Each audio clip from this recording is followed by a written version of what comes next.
여러분, 환영합니다.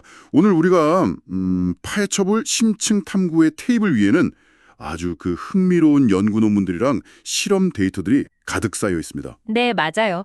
식품공학부터 연력학 그리고 미생물학까지 아주 다채로운 자료들이죠. 그렇죠. 우리가 흔히 신선식품을 다룰 때 겪는 딜레마가 있잖아요. 여러분도 다들 겪어보셨을 텐데 그 상온에 두면 금방 썩어버리고 그렇다고 냉동실에 넣으면 세포벽이 다 파괴돼서 고유의 질감이나 풍미를 영영 잃어버린다는 사실 말입니다. 네네, 아주 흔한 일상 속의 난제죠. 맞습니다. 그래서 오늘 우리가 이 수많은 데이터들을 통해서 해독해낼 주제가 바로 이 냉장과 냉동 사이의 아주 아슬아슬한 경계선, 빙온 저장 기술입니다. 영어로는 아이스 템퍼레처 스토리지라고 하죠. 네, 이 빙온이라는 개념이요. 이게 과학적으로 굉장히 매력적인 영역이거든요. 그 흔히들 물은 0도에서 언다고 알고 계시잖아요. 그렇죠. 0도면 얼음이 되죠. 근데 식품은 다릅니다. 그 내부에 수많은 당분, 아미노산, 또 무기질 같은 것들이 이미 용해되어 있기 때문에 실제로는 0도보다 더 낮은 마이너스 온도에서 얼기 시작하거든요. 순수한 물이 아니니까요. 맞습니다. 그래서 이 0도부터 각 식품이 실제로 얼어붙기 직전의 온도, 즉 빙결점 사이의 그 미동결 마이너스 온도 영역, 거기를 바로 빙온이라고 부릅니다. 빙결점 직전의 영역이군요. 네, 이게 단순히 온도를 낮추는 그런 물리적인 환경을 넘어서서 식품 내부의 생화학적 반응이 완전히 새로운 국면을 맞이하는 그런 특별한 구간이라고 볼 수 있죠. 자료 구독하면서 제가 가장 주목했던 부분도 바로 그 지점이었어요. 그러니까 음식을 꽁꽁 얼리지 않고 일종의 살아있는 상태, 그 상태로 보존하면서 유통기한을 극적으로 연장한다는 거잖아요. 그렇죠. 얼리지 않는다는 게 핵심입니다. 그래서 오늘의 미션은 과연 이 마법 같은 온도 구간에서 과일이나 채소, 해산물, 고기가 구체적으로 어떤 화학적 변화를 겪는지 그 메커니즘을 낱낱이 파헤쳐보는 겁니다. 아주 흥미로운 탐구가 될 겁니다. 네, 첫 번째 자료군인 과일과 채소 데이터를 보니까요. 이게 식물이 스스로를 보호하려는 생존 본능이 수치로 아주 명확히 드러나더라고요.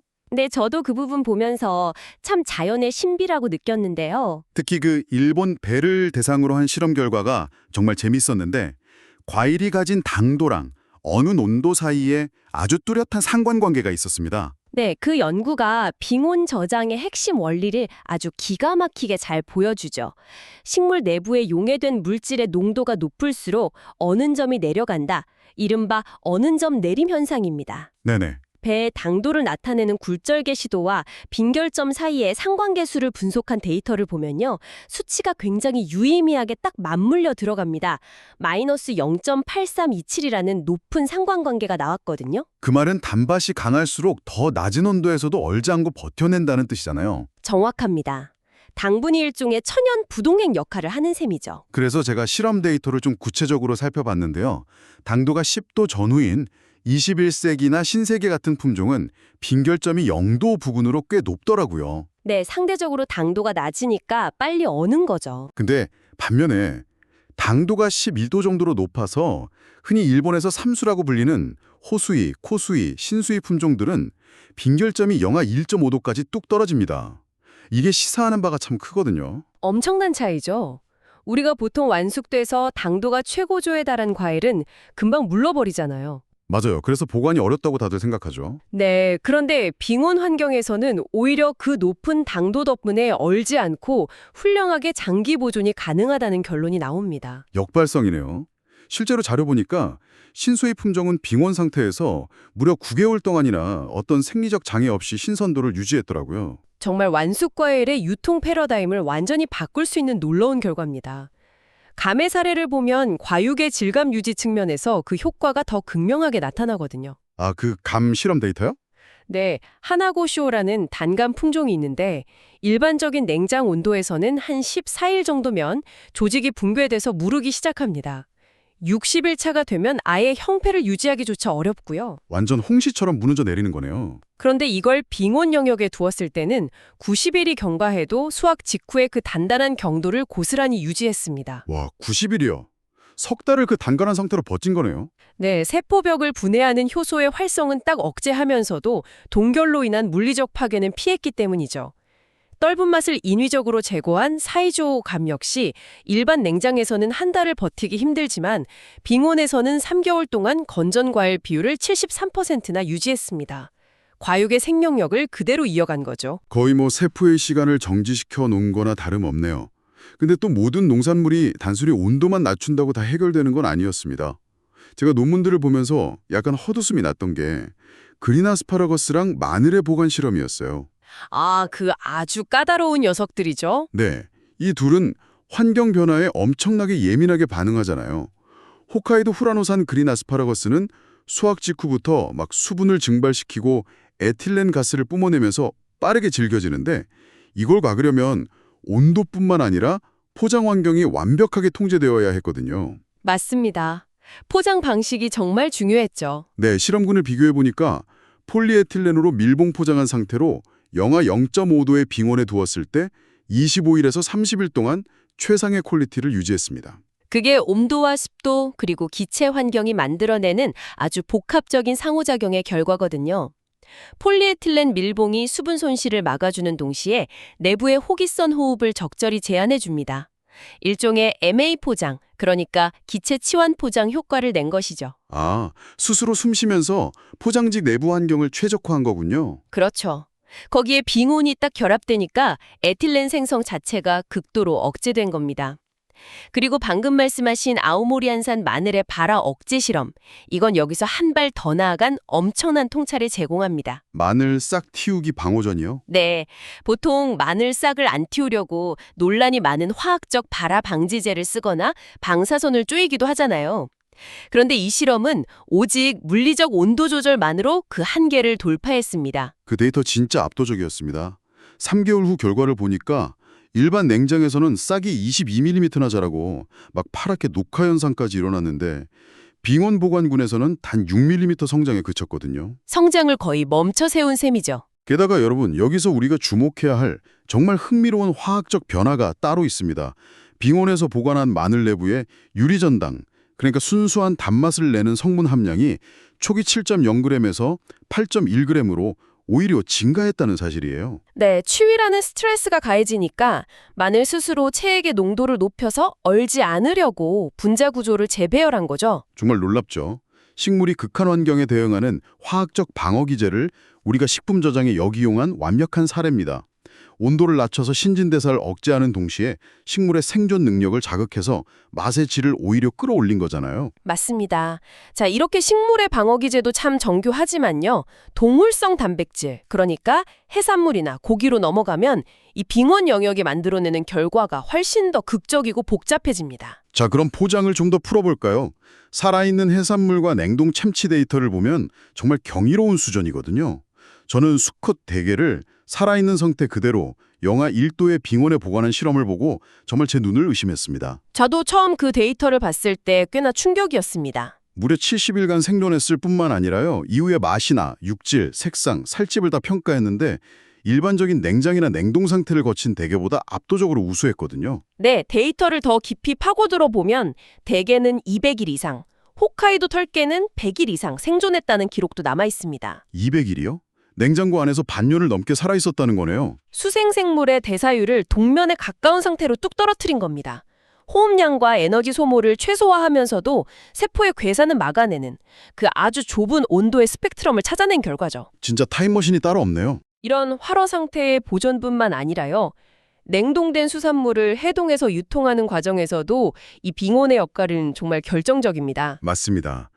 냉동 눈다랑어 해동 실험 데이터가 그 차이를 명확한 수치로 보여주죠. 수산물 품질을 따질 때 핵심이 되는 두 가지 지표가 논문에 등장하는데요. 전문가님. 네. 하나는 세포 내 ATP가 분해되면서 선도가 떨어지는 정도를 나타내는 K치이고요. 선도 지표인 K치. 또 다른 하나는 참치 특유의 붉은색을 띠는 미오글무빈이 산화돼서 갈색으로 변하는 메토아율입니다. 산화 지표죠. 네. 그래서 네 가지 온도 조건에서 해동 후에 보관을 진행했는데 영하 0.8도의 빙온 구에 둔 참치는 10일이 넘도록 이 K치와 메토아율이 안정적으로 유지됐습니다. 최상급 상품 가치를 지킨 거죠. 네. 반면 일반 냉장 환경은 어땠죠? 그게 진짜 충격이었어요. 불과 1.8도 높은 1도의 일반 냉장 환경에 둔 참치는 단 3일 만에 대량의 핏물과 육즙, 즉 드립이 막 빠져나오고 악취가 진동을 했습니다. 고작 1.8도의 차이라고 생각하기 쉽지만요. 이게 세포막의 투과성이나 효소 반응 속도 측면에서는 질적으로 완전히 다른 세계를 의미합니다. 아, 미세한 차이가 아니군요. 네, 영하 0.8도에서는 단백질 변성이 극도로 억제되고 세포 내 체액에 미세한 얼음 결정이 생성되지 않아요. 그래서 해동할 때 수분 유지가 완벽하게 이루어집니다. 육즙이 그대로 갇혀 있는 거네요. 반면에 영상 1도에서는 이미 부패 미생물의 분열과 조직분의 효소의 활성이 임계점을 넘어가 버리는 거죠. 이 미세한 온도의 마법이 소 뒷다리 고기를 활용한 육류 보관 실험에서도 우리의 통념을 완전히 뒤집어 놓습니다. 여러분, 보통 고기 보관하실 때 공기랑 안 닿게 하려고 랩으로 꽁꽁 싸매는 게 상식이잖아요. 보통 그렇게들 많이 하시죠. 그런데 이 실험 결과를 보면요. 영하 1.5도의 빙온 환경에서는 오히려 랩으로 싸지 않고 상대 습도 95%라는 고습도를 유지하는 조건이 가장 완벽한 섬도를 자랑했습니다. 네, 이 부분이 아주 흥미로운 포인트입니다. 20일이 지난 후에도 표면이 말라버리는 건조 감량이 전혀 없었고요. pH의 상승이나 세균 증식도 가장 강력하게 억제됐어요. 랩 없이도 훌륭하게 보존된 거죠. 우리가 흔히 랩을 사용하는 이유가 냉장고 특유의 건조한 환경 때문이거든요. 하지만 95%의 고습도가 보장되는 빙온 환경이라면 이야기가 완전히 달라집니다. 아, 습도가 이미 충분하니까요? 네, 랩이라는 물리적 차단막 없이도 빙온 특유의 억제력이 고기 표면의 미생물 번식을 막아주고요.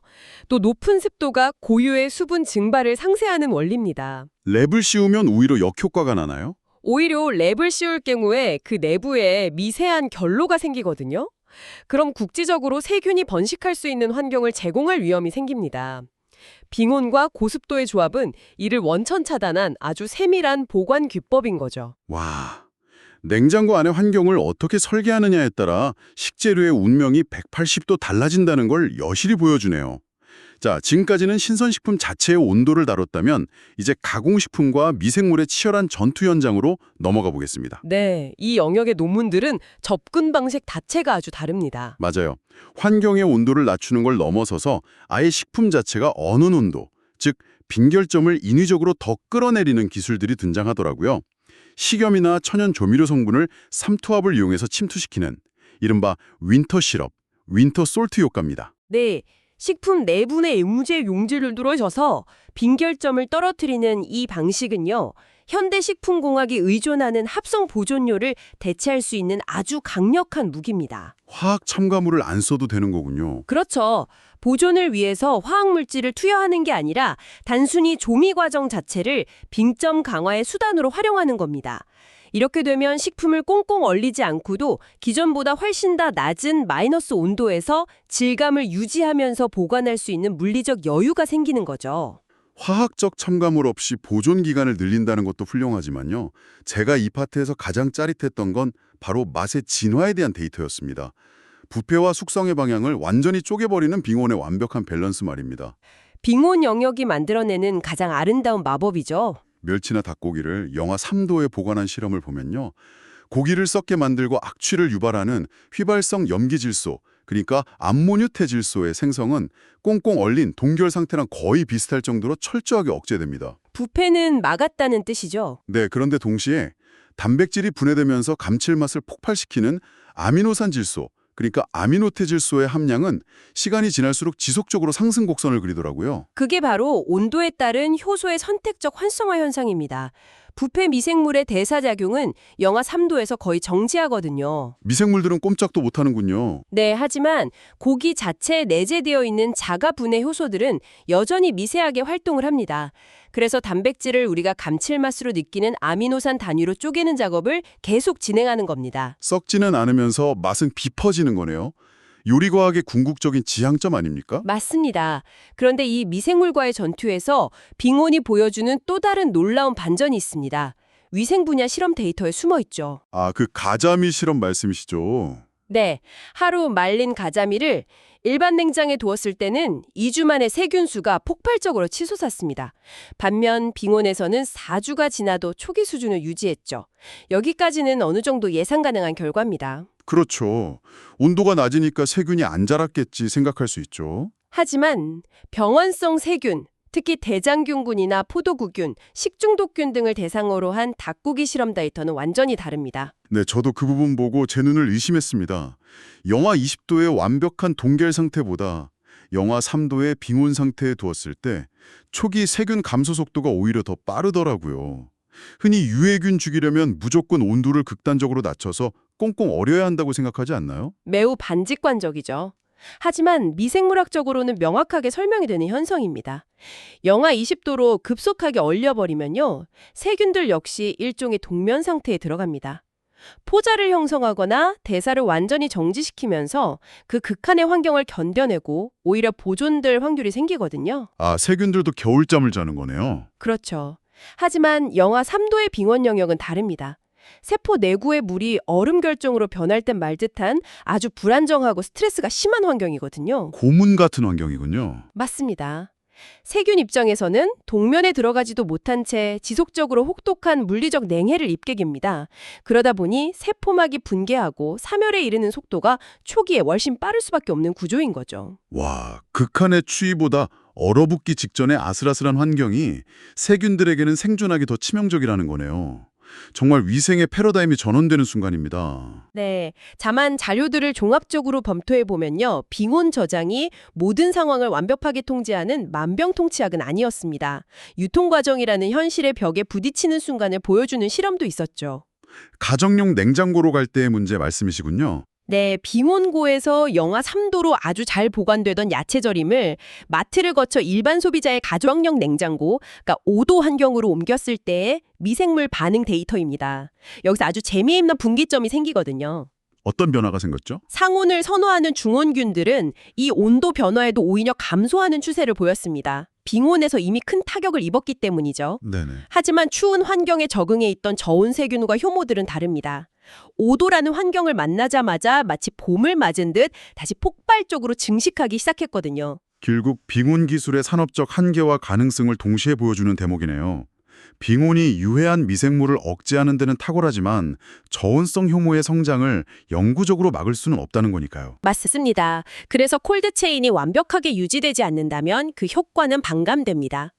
그래도 생산 단계에서 유해 미생물을 초기부터 획기적으로 줄여주고 맛은 끌어올려주니까 아주 강력한 전처리 기술로서는 그 가치가 엄청나다는 결론을 내릴 수 있겠습니다. 정확한 요약입니다. 자, 이제 오늘 심층 탐구의 하이라이트이자 제가 가장 깊은 인상을 받았던 한계 돌파 영역으로 넘어가겠습니다. 네, 생명체의 스트레스 주기 파트죠. 지금까지는 온도를 조절하거나 첨가물을 넣어서 빈결점을 낮추는 좀 수동적인 접근이었다면 여기서부터는 식품의 생물학적 한계를 돌파하는 적극적인 개입이 시작되더라고요. 네, 아까 가공식품 파트에서 시럽에 과일을 담그면 빈결점이 내려간다고 했었죠. 윈터 시럽 효과요. 그런데 이게 생과일에는 치명적인 약점이 있습니다. 농도가 높은 시럽 때문에 삼투압이 발생해서 과육의 수분이 쏙 빠져나가 쪼그라들거나 반대로 빵빵하게 부풀어 오르거든요. 결국 생과일 특유의 아삭한 식감이 완전히 파괴돼 버립니다. 맛은 보존돼도 식감이 사라지면 과일로서는 끝이잖아요. 그렇죠. 그래서 연구진은 이 문제를 해결하기 위해 분자 생물학적 묘수를 던집니다. 바로 배의 표층에 팩트나아제라는 식물성 다당류 분해 효소를 처리하는 방식입니다.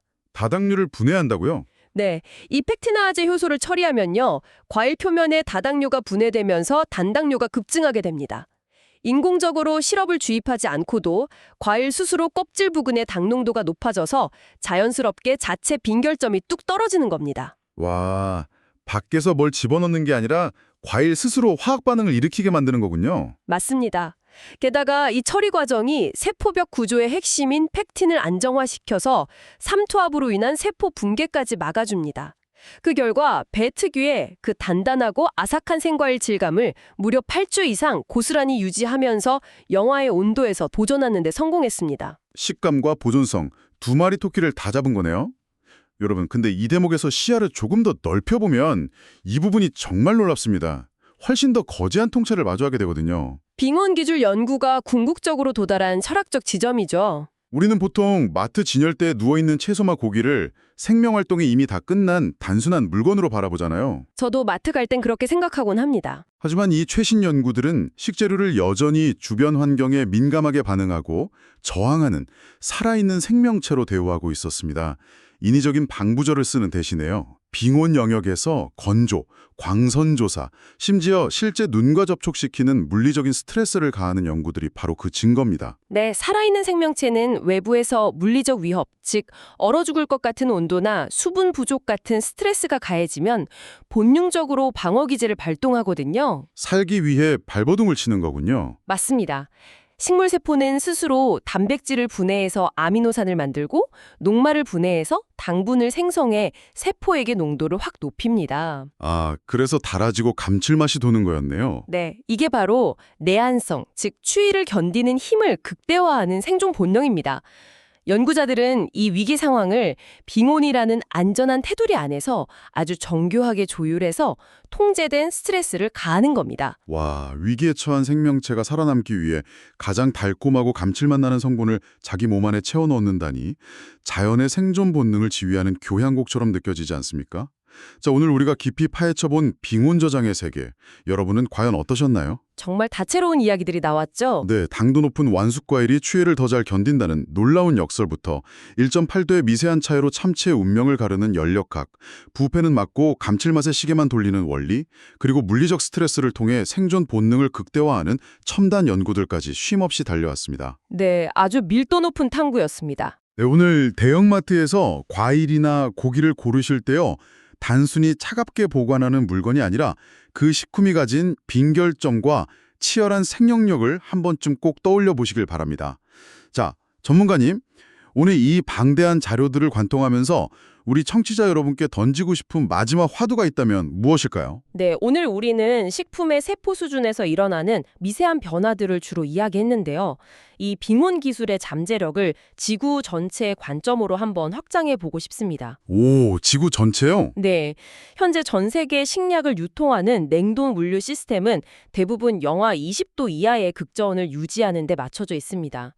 여기에는 상상을 초월하는 막대한 전력 에너지가 소모되고 필연적으로 엄청난 탄소 배출이 동반되거든요. 아, 환경 문제가 직결되겠네요. 그렇죠. 그런데 만약 우리가 식품의 생존 본능을 훈련시키는 이 빙온 기술을 상용화해서 유통 기준 온도를 영하 20도에서 영하 1도나 영하 3도 수준으로 끌어올릴 수 있다면 어떨까요? 와, 온도를 그렇게 확 높인다고요? 네, 품질과 맛은 오히려 더 뛰어나게 유지하면서도 냉동에 들어가는 천문학적인 에너지 소비와 환경 파괴를 획기적으로 줄일 수 있을 겁니다. 우리는 지금까지 음식을 오래 보관하기 위해 자연을 거스르는 강력한 냉동 기술에만 의존해 왔습니다. 꽁꽁 얼려버렸죠. 하지만 앞으로 미래의 식량 저장 시스템은 식재료가 본래 가지고 있는 위기 대처 능력과 생명력을 훈련시키는 방향으로 발전해야 하지 않을까요? 여러분이 무심코 여닫는 냉장고는 음식을 단순히 잠재우는 곳인가요?